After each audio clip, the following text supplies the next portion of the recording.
Atiti Devo Bhava. They say in India, guest is like God. And the hospitality what we've got in this trip of FII, I think is absolutely amazing. Saudi Arabia was always known as the country of oil and dates and coffee. But for the first time, I'm really experiencing the true hospitality which this lovely country has to offer. So hospitality means tourism. Tourism means cruises. And that is what we would be discussing, that what is the size of cruise and tourism in this lovely country of Saudi Arabia, Kingdom of Saudi Arabia. Fawaz Farooqui joins us now, Managing Director of Saudi Cruise. Thank you very much. My introduction perhaps sets the tone of our interaction, that thank you for this lovely hospitality. Thank you to the people of Kingdom of Saudi Arabia. We're just deeply enjoying it. Pleasure to have you here. Saudi Arabia was never known as a place for tourism, but the kingdom now consciously seems to be working towards it. Why is that? Yeah, so when we're working on analyzing our coastline and the economic and the touristic opportunity that there is, we noticed that we had more than 100 cruise ships passing by the Red Sea without a single stop in Saudi Arabia. Not only just to stop for cruise tourism, but even for services and all this. So they were just passing through the whole all of Red Sea and just going around. And we just looked at that and it just didn't make sense for us. Second part was that we knew that the world is missing out on all of the cultural, natural and heritage asset that we have in Saudi Arabia. You know, like we have the longest coast of the Red Sea, more than 1,700 kilometers long. And it's just stunningly beautiful and diverse. So it was just a no-brainer for us to launch cruising as a new tourism, and it's also the key fact is to connect the rest of the destinations that are in the Red Sea to make the whole region a compelling offer for cruise tourists.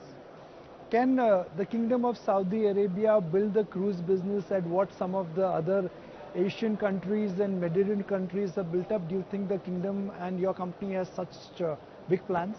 Definitely. So the answer is not can, we already did.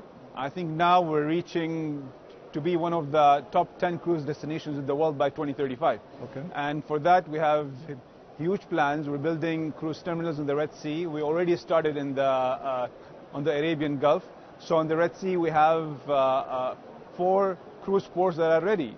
We have reached just before the recent crisis in the region up to 290,000 cruise passengers a year, and we only started post-COVID. So, and then the new thing that we're coming in, that we're bringing to the table is introducing a new regional brand, which would also not only target the Arab audience, but also Indian audience, because as you know, our cultures are much more closer than the Western culture or the Eastern culture. So with this new brand, which is called Aroya, which is launching in December of this year, we hope to welcome a lot of Indian tourists to come and enjoy that. So what should a tourist expect in the experience which you have to offer and which you will offer going forward?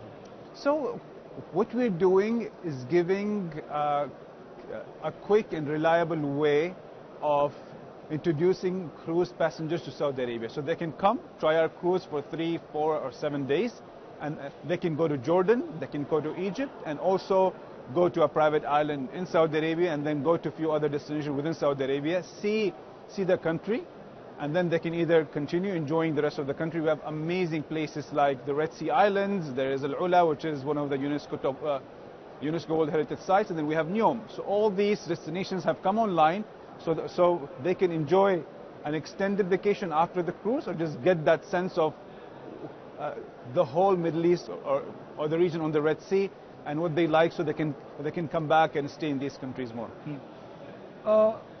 So if I say that there seems to be a conscious recognition that Saudi Arabia can also become a tourist destination, whether it is in cruise or whether it is in the space of perhaps other adventure sports or real sports, Saudi Arabia is really consciously working towards that.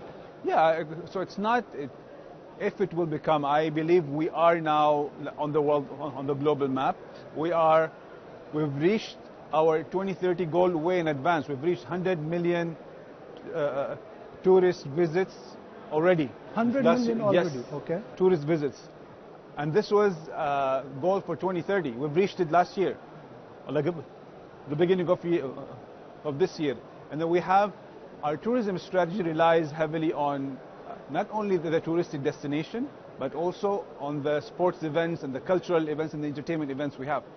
So like, for example, we have now opened Saudi Arabia with all the...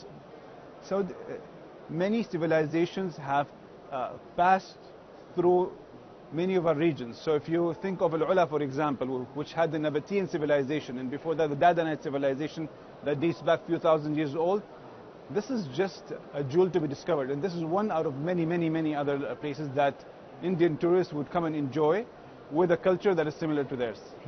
Final question, what makes the Saudi Arabian coffee so special? Dates and coffee and cinnamon. Because it's like a marriage. It's made by heart. I think that's what makes it different. So true, so true. But it's also like different regions have their different recipes. And if you come to my home, my coffee would be different than if you go to my friend's home and all that. But it's made by... And I can see this whole big heart approach in my stay here in Saudi Arabia. I guess I introduced this segment by saying that we are truly, truly thankful for the hospitality the people of Saudi Arabia have to offer. Thank you very much for hosting us, and thank you for joining us on the channel. It was my pleasure. Thank you very much.